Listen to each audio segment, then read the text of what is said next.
Hey everybody, how's it going? Welcome to the No DQ live recap of AEW Dynamite. We are also going to be discussing a little bit of NXT. As you can see, I am being joined by good old JM, Jeff Meacham. I'm usually solo for these live streams, but I have Jeff on here with me tonight. Jeff, how's it going, man? Well, I figure it's my 30th anniversary celebration continuing on in the week. So, I did not realize Chris and I shared anniversary. It blows my mind. So it's pretty cool. So you started watching wrestling exactly 30 years ago this week. Tuesday. Tuesday was the exact day because I watched that episode of Superstars. Right, so Jeff Meacham became a fan of WWE professional wrestling way back in 1990, 30 years ago, right around the same time Chris Jericho started his career. And of course, tonight is Jericho's 30-year anniversary celebration. And I actually found out through the course of taping a bonus episode of my watch-alongs with Dylan today that the episode of Superstars I first watched was the episode where Rick Martel blinded Jake Roberts. That was a very memorable angle for sure. I did not even remember that was the episode. I was like, wait a minute, Martel's on brother. Wait a minute. And then Jake came out. I'm like, oh my God, no way. And sure enough. And I'm still one of those people that enjoyed that blindfold match. I know it was very hated, but I was entertained by it.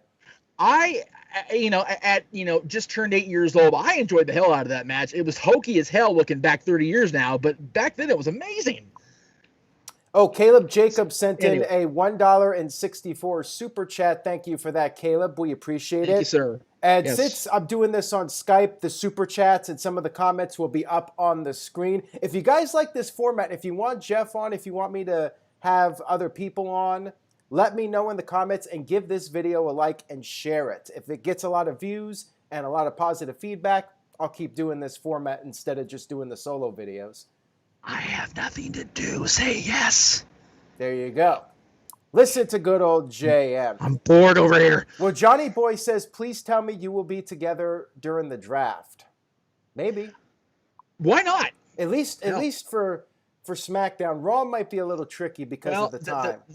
The thing with SmackDown is I may be in the Thunderdome Friday. Oh, nice. Make sure you cheer the good guys and boo the bad guys so you do not get booted. Because I listen to the producer in my headset all the time. The only person that's doing my headset ever is you, and you know that. And even that's shaky at times. All right, now, before we get to AEW, real quick, I do want to read off a couple of super chats from the Raw stream. And Caleb Jacobs said, with $3, Retribution versus New Day for revenge on Kofi. Well, I suppose if New Day gets drafted to Raw, that's a possibility. What do you think, Jeff? It very well could happen that way, and I for one like where they're going with it now that there seems to be some synergy with the hacker maybe being involved now, with Ali being named as the leader. And I forget who it was a Twitter thread talking about each person breaking down why they would have a gripe with the company. I was like, this guy, I forget who it was. I'm sorry about that, but it was an amazing thread because every single bit of it made sense. And luckily, this storyline's actually starting to make sense. Calvin Bowman says, I love the Skype format. You should have Jeff and Greg on every week.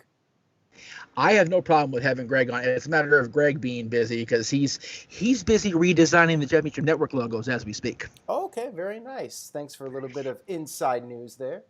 I had a little bit of a situation where I can't get a hold of the other guy, so I called in Greg 2.0 instead. All right, there you go. Mike B with a $2 super chat says, hello to the two goats, Aaron and Jeff. Hello, Mike B. Yeah, I guess we are the goats, aren't we? Well, we've been around long enough, that's for sure. We're certainly the old goats, that's for sure. Yeah. And Psycho Jet Black sent in a $2 super chat from the last stream. Said, what should Ali say to get Retribution over in a promo? I kind of went through that on my Raw stream. What do you think, Jeff? If you were writing Ali's first promo, what would you have him say to put over Retribution? Well, the first thing I would do is sync up the storyline with the hacker. I would totally out that and make that combine in one big thing and just make everybody go, oh my God, Vince actually had a moment of revelation. And like, if people see that Vince actually has things syncing up and lining up, they may not be so quick to crap on him and let this thing ride itself out. I like it. And Johnny Boy with a $2 super chat says, will guys be both on video for the draft? Well, both of us. We mention that earlier. We're gonna try for Friday. Depends on my Thunderdome attendance. And then Monday. See, Monday's hard because if I can't get a stream on Mondays, I have to wait till 8 o'clock here, which sucks. Yeah. So we'll see. All right, let's get to AEW Dynamite. That's the main reason we're here. All right, so we kicked off the show with a Chris Jericho video package. Of course, it's his 30-year anniversary. We had Taz and Ricky Starks on commentary for the first match, which was Will Hobbs, the man with the willpower, versus Brian Cage. What did you think about this match between these two big behemoths? Well, I've been following Brian Cage for a very long time. He was one of the originals when Dave Marquez started doing Championship Wrestling from Hollywood. I've been impressed with him every step of the way. He looks like he is. He's a big, jacked up freak of nature. And he and Will just had a great contest. It could have gone either way. For a title that doesn't mean anything and isn't recognized, it had me invested. I enjoyed it thoroughly. I love Taz on commentary. I love Taz being the leader of a stable on commentary. It's much more entertaining than Taz trying to be straight man color analyst. I think Taz like this is way better than he was, even with WWE, where he was really good. I think he's better now. Well said. It was a nice big man match. They did the double clothesline spot. They traded blows back and forth. But in the end, Cage picked up the win, and Taz got on the mic after the match. He said Will was impressive. He showed some willpower, and Taz gave him two options. One, join Team Taz, or two, well, not such a good ending for Mr. Hobbs. Darby Allin's music hit, and Darby made the save, and Taz gave a warning to Darby. He did. And I for one, was waiting for Will to just blindside Darby. So I'm glad. I'm actually kind of glad it didn't happen. I like to see this go further. So yeah, definitely some potential with Mr. Hobbs. Kane Yo-Yo says, I do not really watch wrestling much anymore. Still love it, but only look up things I'm interested in and follow through watching the video on demands. Thanks for keeping me up to date, he says. We're glad to be here for you, brother. Absolutely. And Shanti. 18 years and counting. 18 years. Yep. You're right on this that. This month. Yep. Coming up, November is No DQ's 22-year anniversary. Right, but the audio show, I think, was the 25th of October? I keep forgetting. 2000, I always forget. October 25th, 2002. Okay, yeah. I always think it's the 22nd, but no, it's ending in 2002, so... Anyway. Shanti with the $2 super chat says, No DQ is greater than the dumb VP debate. Accurate. Yeah, I have not checked it out yet. I'll have to watch it later Although, on. To be fair, I'd rather listen to the two on tonight than the other two. So, yeah, well, anyway. Enough of that. Let's move on right now. So throughout the show, we had a bunch of celebrities, various wrestlers, people in the music business, pay a tribute to Chris Jericho with video messages. We had Slash, Dennis Miller, Tanahashi from New Japan. That was cool to see Tanahashi. A lot of people liked that. Ted Irving, Chris's dad, of course, Bully Ray. Although I don't think Bully Ray actually said anything. I think it cut off. He took a swig and spit. He didn't say a word. I guess that was done by design. That was pretty funny. It was cool for me on a personal level with Ted Irving because he was an original Los Angeles King. So that was just a cool moment to see Ted Irving. Anytime Ted Irvin's on AEW. Anytime Ted Irvin's on, it's all about the Kings for me. So I don't give a shit about Jericho. It's all about the Kings. We had a couple video packages. One was with Lance Archer to hype up next week's world title match, which apparently is still on. Also, Jon Moxley cut his own promo in a video package later on during the show. It basically said that Archer's going to have to kill him to take the title from him. All that stuff. And Sounds Austin Smith says, you two as a duo, best questions. I watch your debates over and over. Thank you for that, Austin. Well, if we ever get the the great No DQ debate back on, we'll have to have a Virtue on and Aaron moderate, and we'll just have some fun. Yeah, Virtue's been waiting, so we got to make it happen sooner than later. We need to find a topic worthy of Virtue's presence on the debate. We got to find somebody who can debate Virtue and give him a taste of his medicine. I don't have that kind of balls, so I'll pass. Right, and apparently not a lot do because we have not gotten a challenger that will commit to a time. Well, it seems to be the thread between the debates with Virtue and the challengers for Greg Cherry. Nobody has the cojones. Yeah, if only Virtue had Greg's trivia skills or Greg had Virtue's debating skills, we'd have the perfect match. We will find out about trivia come November 27th, so there you go. All right. Well, let's move on here. We had the Hybrid 2, your buddy Jack Evans and Helico versus FTR. Now, tell us about Jack Evans, because we interviewed him when we started the video show back in 2004. Tell us about that. Yeah. Jack and I go back a long way. I actually met him through the show, doing the interviews with the old video show, and he ended up becoming Dylan's godfather when Dylan was born back in 2008. And when he kind of bounced to Mexico, we kind of lost touch with Jack. But I said on Twitter, it was very, very cool to see our buddy Jack in the ring with, I feel, the best tag team on the planet right now, with Tully out there, which Tully's a freaking legend, with JR singing Jack Evans' praises. That just made my whole night. It was awesome. It was, and Jack is still crazy, and he still can do the moves that he was doing 16 years ago, which is ridiculous to me. Absolutely. The Young Bucks were watching backstage. Yes. Hybrid 2, they got some near falls early on in the match. It went for a pretty lengthy amount of time. Evans did some of his flashy moves, although he tried something off the top and didn't actually connect. Yeah, he almost bit it, yeah. Yeah. But other than that, the match was really solid, and Helico came in, did some of his submission moves. But in the end, FTR won with the superplex and top rope splash combo. And then backstage, the Bucks super kicked the cameraman, and they're continuing their little heel turn. Then we had FTR celebrate in the ring. Best Friends came out, and they were wearing these T-shirts. Kind of funny here, because I remember, speaking of our old video show, I remember you wore a hot dog outfit. I you know what? I love and hate October so much. I really do. Yeah, that was a classic. What was really great is we ended up we had that suit for the longest time, and I think on a later episode, it wasn't during October, but the old co-host ended up tearing that thing in half, which was amazing, because I was so sick of that damn hot dog suit. Yeah, you were very happy for that to be torn up. Well, what's really funny is the biggest moment with that suit was the fact that I ended up getting busted wide open during Saddle Ranch. Is that what it's called? Yeah, Saddle Ranch, California. I got to see if I could find that screenshot of you wearing the hot dog costume. Oh, I've got it. Oh, you do? Okay, well, we'll have to post that then. As long as you're the only person in the picture, then we're good.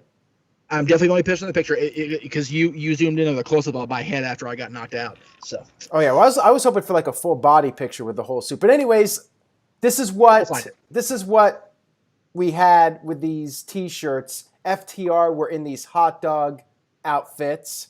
Because they're weenies. They're weenies, and that's Best Friends' new routine. They're calling FTR a bunch of weenies. What are your thoughts? I mean, this feels very WWE-ish to me. What do you think? It feels very childish, like sophomoric, like DX stuff. And I'm not knocking DX. Let me be clear on that. But yeah, it seems like they're reaching so much. Yeah, Best Friends are a great wrestling tag team. Yes, they're goofy. Yes, they're sophomoric and funny, haha. But they can wrestle, and we know FTR can wrestle. So let these guys just wrestle. It reminded me of when John Cena called JBL poopy. Do you remember that? I do. Yeah. It's like very sophomore humor from these guys. Yeah. Especially in 2005. I mean, come on, John, really? Well, 2008, anyway. That was right when WWE was going PG. True that. Yeah. Anyways, FTR tried to use the championship belts on them, but missed, and then Best Friends got the upper hand, cleared the ring, and then held up the championship belts. That match is taking place next week on the AEW 1-year anniversary show. Now, I haven't watched in a few weeks. Did they change the belt design when FTR won the titles? That I do not know. Because I don't recognize those belts at all. So interesting. Anyway. Maybe somebody out there can clarify that for us. All right. Chat room, help us out, please. Yes. We had MJF cut a backstage promo to praise Chris Jericho, and then we had more people shown. Shaq did a promo. Gene Simmons from Kiss. Don Callis, Lars Ulrich from Metallica, DDP. Pretty cool stuff here, you know. Some big names doing the promos for Chris Jericho. And then we had a Cody Rhodes and Brody Lee video package. We had the dog collar match, and this is not like your typical chain match where the chain is wrapped around the arms. It's actually wrapped around your neck, just like Roddy Piper and Greg Valentine. And Greg Valentine was there in attendance. What were your thoughts on Greg Valentine being there and the overall atmosphere of this match? It was surreal because you and I have been around long enough to have seen the Starrcade match since it. I mean, we're not when it happened, obviously, because you were just barely a year old and I was a wee lad of a few months. So let me be clear on that. But I've seen it on the network many times since then, and it is what it's advertised to be. It's sheer barbarism. It's barbaric. It's complete and utter bloodletting and chaos and mayhem. And Valentine being there was a nice touch. I noticed he seemed rather like kind of distant, like he was like, why am I here kind of look on his face. And Greg has not looked really good in recent years. I don't know if there's something up with him or not, but since his Hall of Fame induction, every appearance, subsequent appearances, he seemed more and more ragged, I guess. That's the best word I can think of. All right, then. Anyways, at the beginning of this match, you had John Silver out there getting on the apron. Cody took a shot at him. Brody Lee used that to his advantage. And Silver got busted open. Then later, we had Cody. He ended up getting busted open from a DDT that was on the steel chain. So Yeah. you had two people bleeding. The fight went to the outside, and there was a table set up, which Cody ended up putting Brody through. Brody got busted open. Everybody was bleeding in this match. Just Brody got the mask, man. yeah, he did. That was even more severe than Cody's color. You should. Yeah. Props to Lee, man. That was intense. Yeah, I mean, you should have seen it. It was pretty intense. There's If you didn't see it, go back and watch it, kids. I'm telling you. Yeah, there's video clips. I had your permission though. And it went back and forth with these guys. Brody hit the boss man slam for a near fall, and he ended up throwing a chair at Arn Anderson. Anderson got in the ring. Alex Reynolds ran down. I'm not sure if he's 4 or 7 or 20.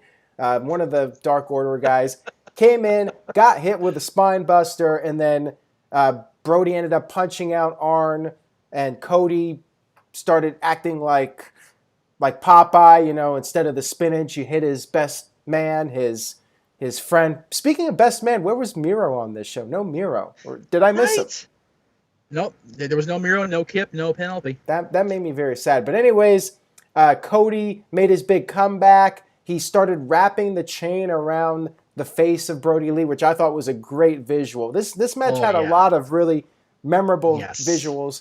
And Cody did hit a crossroads, which Brody kicked out of with authority, but then Brody came back, hit a powerbomb. Cody kicked out of that, and then Cody eventually picked up the win with a second crossroads to regain the TNT title. So I got to ask you, Jeff, do you think this was the right booking decision for Cody to win back the title?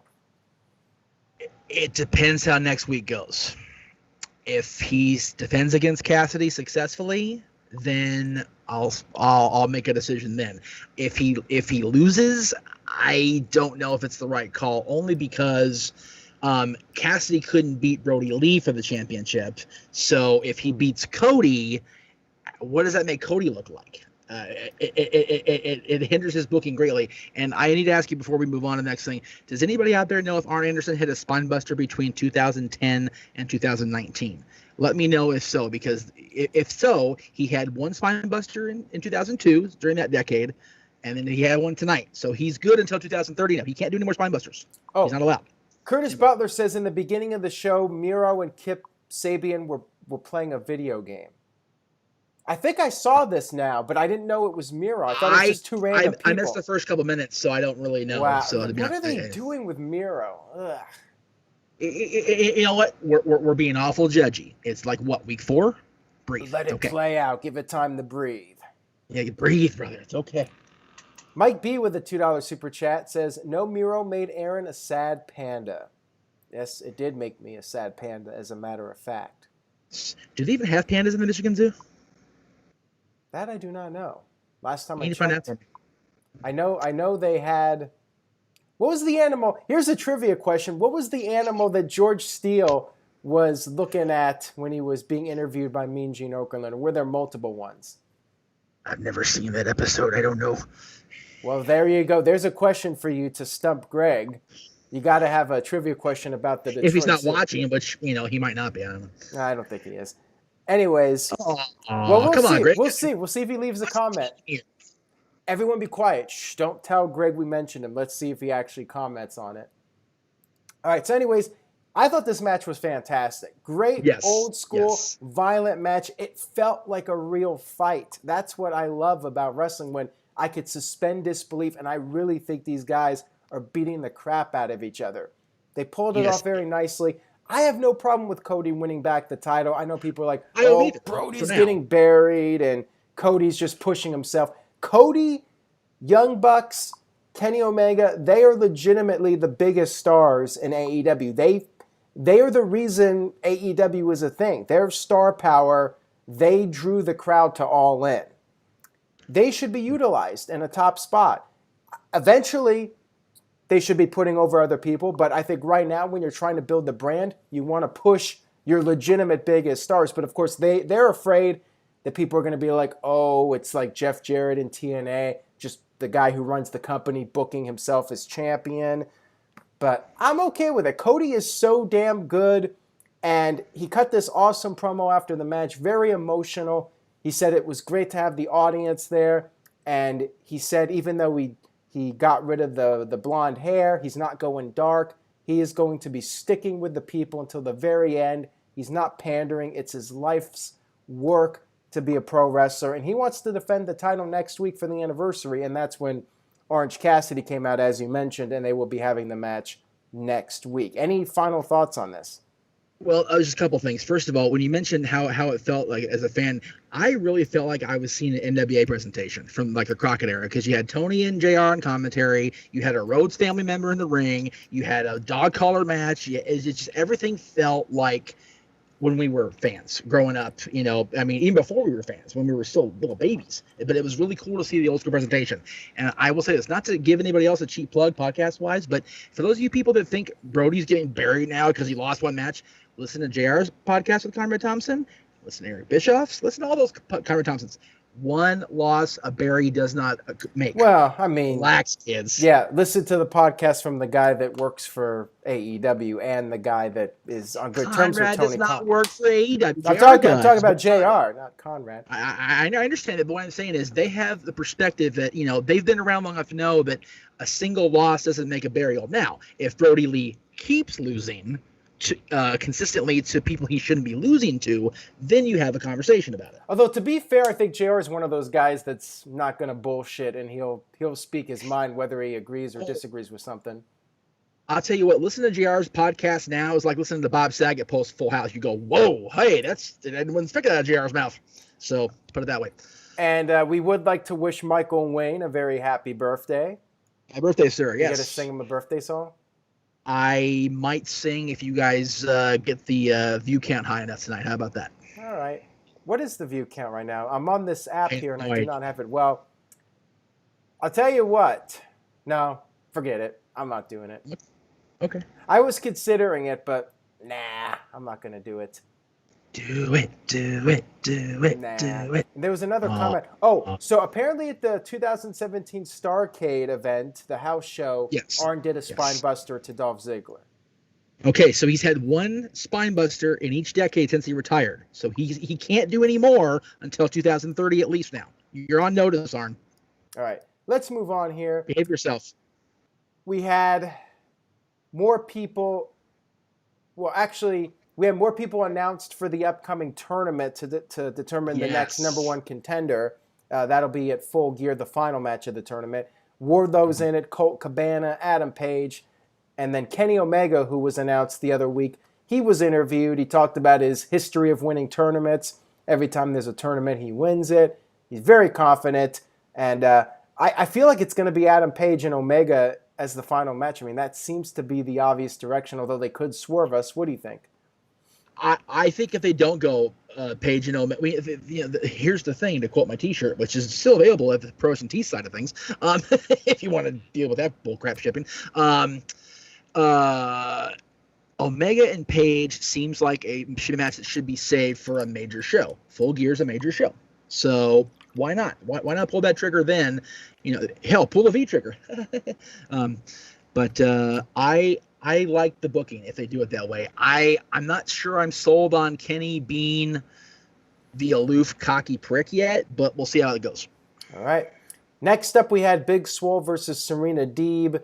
Not much to say about this one. Swole picked up the victory, but I am Good glad to see Serena Deeb. I'm glad she's got a gig now in AEW on a regular basis. Well, Mel, I'm just glad she's back because we got robbed last week on the NWA United Wrestling Network pay-per-view of her and facing Allison Kay because she pulled out for a possible COVID test. So she was keeping quarantine. So I'm glad she's back to work. We had our main event, which was Chris Jericho and Jake Hager against Luther and Serpentico, the Chaos Project, as they're called. And before the match, we had even more people give a shout-out to Jericho, Kevin Smith, Eli Roth. And Roth was pretty funny because he talked about how Jericho's been around 4 times longer than the Beatles, thus he's 4 times more awesome than the Beatles. I thought that was just that they referenced the Beatles, I popped for that. I was going to say, you would know better than anybody how big a name drop that is. So there you go. Yeah. And Gabriel Iglesias did a shout out with Chavo Guerrero on the webcam. And cool stuff here from all these guys. And Steel Panther was also nice to see. Ultimo Dragon, Paul Stanley, a lot of people, a lot of big names that Jericho got to do this. I wonder if he paid them through Cameo to do these. I was thinking the same thing. I will say, though, Fluffy probably did it for free because Fluffy's a cool cat. I love Gabriel to pieces. He's an awesome dude. All right. So anyways, we had our main event, and the Chaos Project, they had a little decent showing here. Luther actually got a hold of Jericho's bat. Jericho was trying to use it, Floyd, and Luther got a near fall with it, used the bat when the referee wasn't looking, but then Sammy got on the apron, and Jericho used the distraction to hit the Judas effect, scored the victory, and after the match, Jericho started to cut a promo. He was interrupted by MJF. MJF said he respects Jericho. He wanted to be part of the celebration, and they had this sheet over somebody, and they took off the sheet, and it was a clown. The clown had a gift for Chris Jericho, and they had Jericho open up this gift, and it turned out to be a picture of MJF. Max. This reminded me of the Nation of Domination with The Rock. Yes. So yes. Jericho's pissed off. He smashed the picture over the head of the clown, and they teased some tension, but then Jericho and MJF laughed it off, high-fived each other, and that was the end of the show with the credits rolling, Jericho's name on every single credit. SNL style. Beautiful ending. So your thoughts on this match and the closing angle? The match was what it was. I mean, it's how can Chris not win on his big night? It seems almost like, okay, how long? Let's do this. I did like the clown not only got this picture special, he got a wicked Judas effect. Jericho rocked his world, man. He nailed him hard.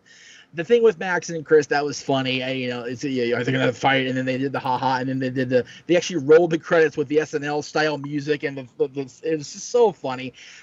Is NBC and TNT the same company? Not to my knowledge. I didn't think so. Okay. I was gonna say because NBC has a deal with WWE as far as I knew, so I just I wasn't sure. So, anyways, I thought this was a good ending, but I was almost expecting like somebody to show up and crash Chris Jericho's party and have a really big water cooler ending to the show, but it was just kind of there. Now, maybe they felt like because of the VP debate, they were going to have a lower number, so they're like, if we're going to do something big, let's save it for another week. But still a good ending to the show.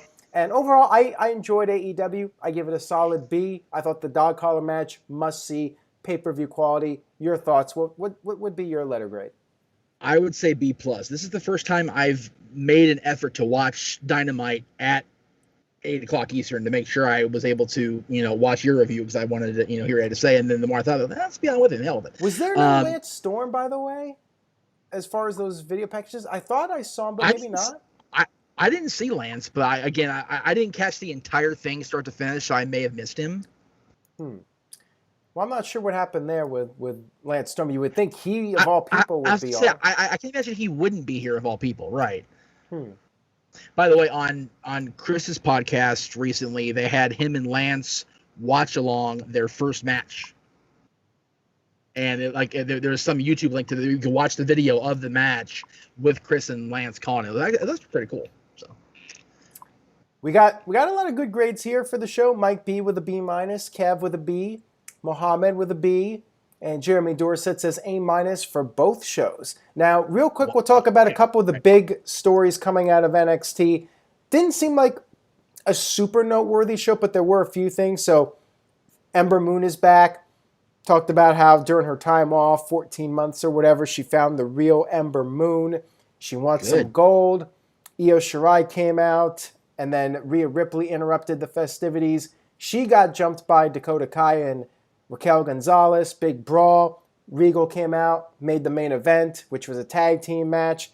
And Rhea Ripley teamed up with Ember against Dakota and Gonzalez. And Ember, of course, picked up the win, her first match back, as you would expect. That was the main event. And we also had Dexter Lumis in his first match back in a while. He defeated Austin Theory. And then there was an unfortunate injury. It appears that Ridge Holland suffered a legitimate injury. And we do not have confirmation yet that this was a legitimate injury, but it makes no sense to do a worked injury because he's being built up as a heel against Adam Cole. Why would you have him get injured in a storyline from Oney Lorcan and Danny Burch? Doesn't make any sense to me. You literally had him carry a lifeless Adam Cole out to ringside after Kyle O'Reilly's defeat at the hands of Finn Balor, who also is hurt. Jesus. Oh, did Ember get new music? I had it on mute when she came out, so I must have missed it. I didn't watch NXT. I'm going to watch it in about 23 minutes. I was like thinking to myself, if she's in NXT, maybe she's safe from getting music changed. So I'm feeling like if they changed it, it's not going to be good. I'm kind of scared now.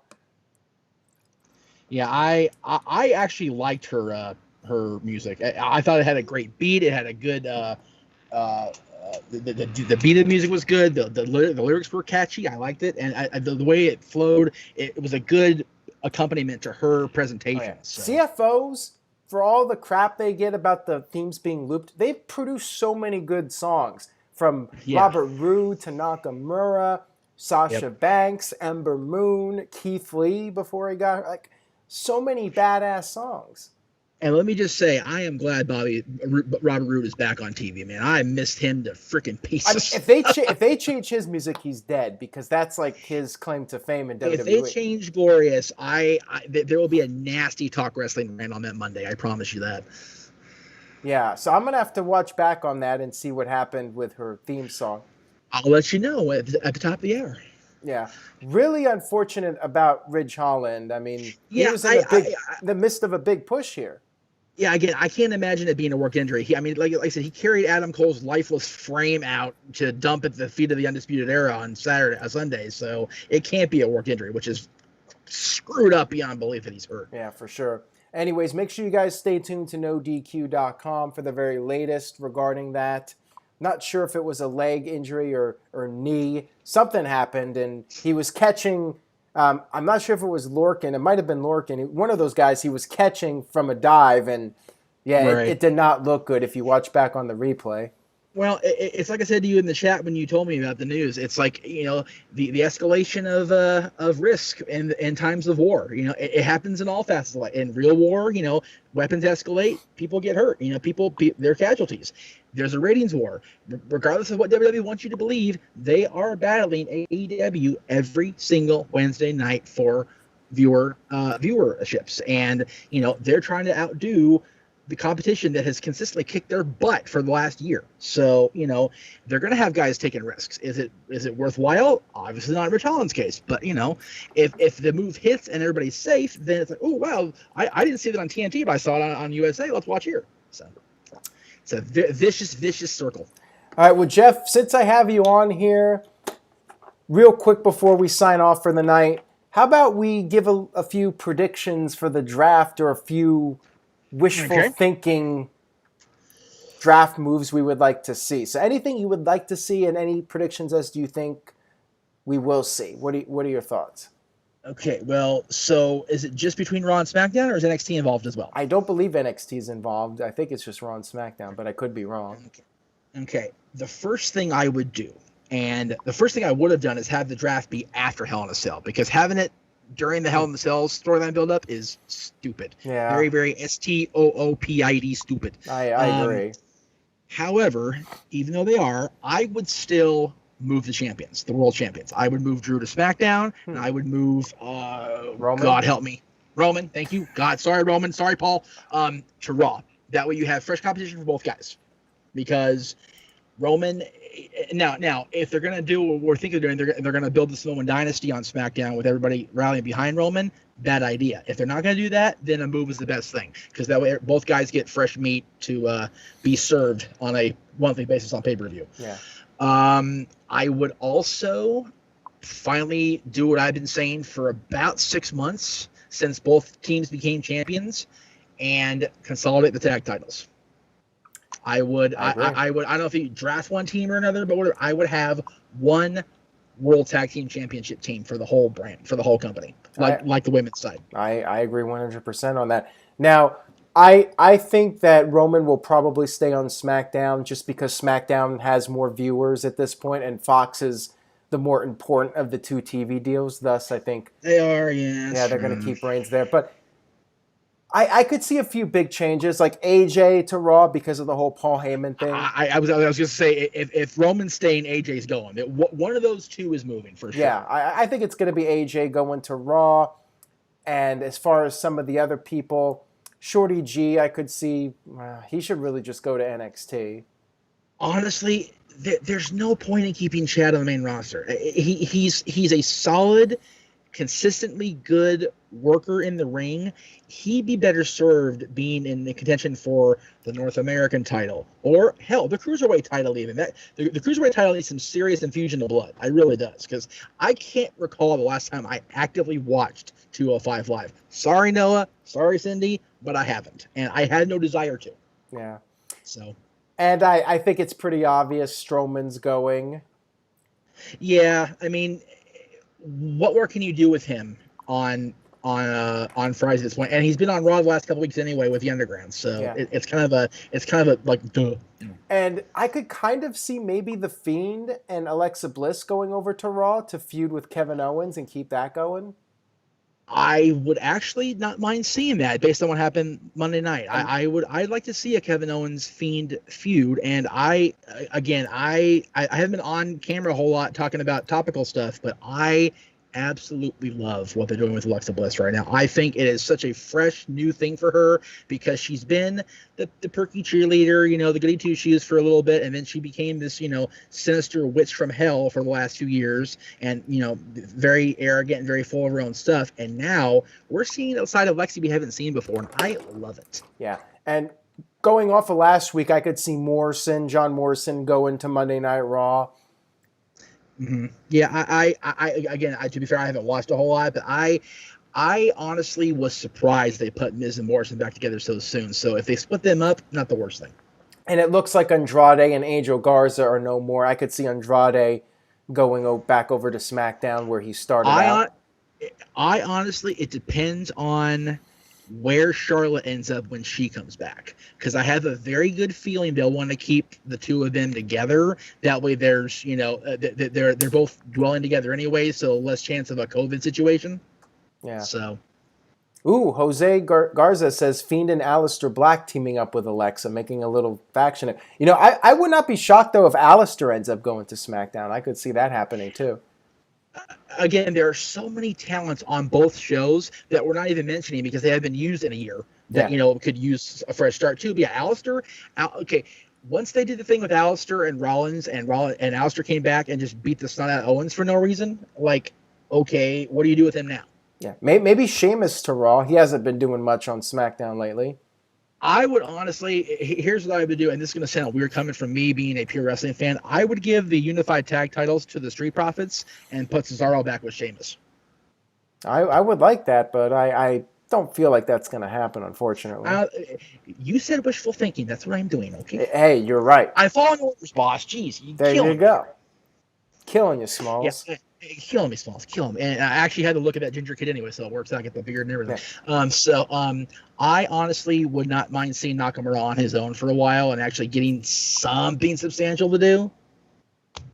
Because I like the funny haha with Cesaro, but they didn't hire Nakamura for that. They didn't. So, Yeah. AJ to Raw. Good. I'm sorry. Curtis Butler was like AJ to Raw. I definitely think it's going to happen, and he was just on Raw, which is why it's kind of silly on one hand, but I feel like after losing on SmackDown, it's the clear direction for him. Well, I think the only reason he was moved to SmackDown was because of the strife with Paul, because Paul was running Raw. So now that Paul's not running Raw anymore, takes care of that. Michael Gonzalez thinks that the Mysterio family will be split in the draft. And what about Seth Rollins? What do you think about Seth Rollins going to SmackDown? He hasn't been on SmackDown in a while. Has he ever been a consistent SmackDown superstar? I don't think so since the brand extension rebooted. I don't think he's ever been a SmackDown superstar since the draft in 2016. I don't think he's been on SmackDown as far as a SmackDown contracted talent. So unless, special appearance or whatever. But honestly, I think Seth is going to make a decision based on when his paternity leave starts. I mean, let's be real. He's going to want to be home for at least a little bit with Becky when the baby comes. So, and that's December, right? Yeah. Is when she's due. So, that's not too far off from now. Yeah, I mean, we're almost halfway through October already. He could get drafted and then just disappear for a bit while Becky Lynch gives birth. What I would do if they're going to write him off, and I think they should write him off with a substantial, like the Mysterios should just own him, like and Murphy should be part of that, because if they're having Murphy and Aaliyah, is that her name? Yeah, Aaliyah. If they're having Murphy and Aaliyah do whatever they're doing, storyline wise, I would have the complete and utter destruction of the Monday Night Messiah go into effect, and then off he goes. Fair enough. And then when he comes back, he's on SmackDown. Yeah, and I think Rollins will probably go back to being a babyface after he loses to Murphy and he comes back. I could see him dropping that Messiah gimmick and having a face turn and maybe feuding with Reigns.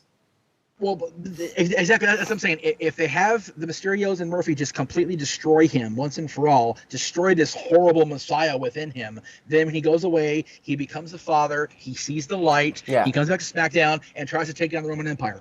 Boom. I like it. Easy booking there. Easy peasy, kids. All right. Vince, are you watching?